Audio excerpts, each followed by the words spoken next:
Before I was a property consultant, I'm working with Mega World Corporation. So, ginagawa ko na nagbebenta ako ng mga condominium. Until one day, may nag-inquire sa akin, client ko.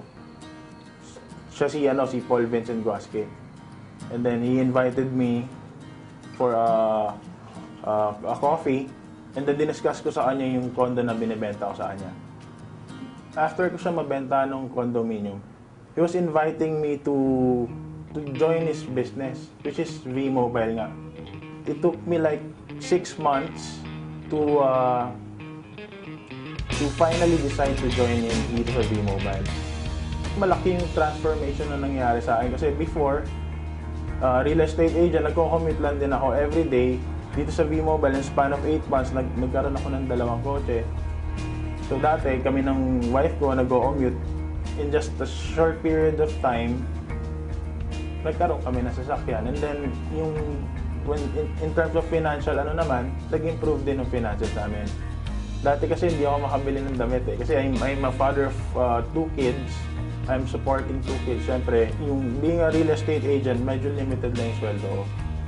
Naalala ko pa nga nun, I'm a man surviving 100 to 150 pesos lang a day. So, ginagawa ko, tinatsaga ako talaga. Tinatsaga ako, nag-i-insert ako sa Ortiga, sa mga sasakyan, ng mga flyers, para magbaka sakali makabenta. Ang mapapayo ko is seek guidance from your upline. Importante kasi yun. Kailangan may mentor kayo.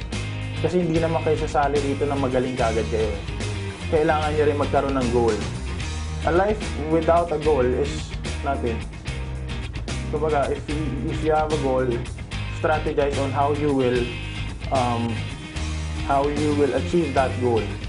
And of course, lastly, huwag tayo makakalimot sa Panginoon.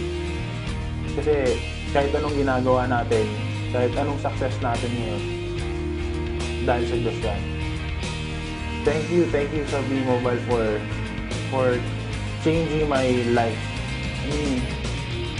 Dating ordinary yung empleyado, pero ngayon, kahit pa paano, hindi ako nagkukulang sa pag-support sa family ko.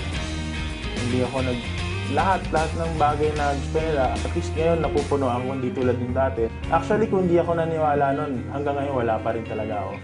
So thank you rin sa mga staff ng V-Mobile, sila Sir Ismael, sila Sir Alan, for creating this kind of business. Kasi this kind of business talagang nakakapagpabago ng buhay ng tao.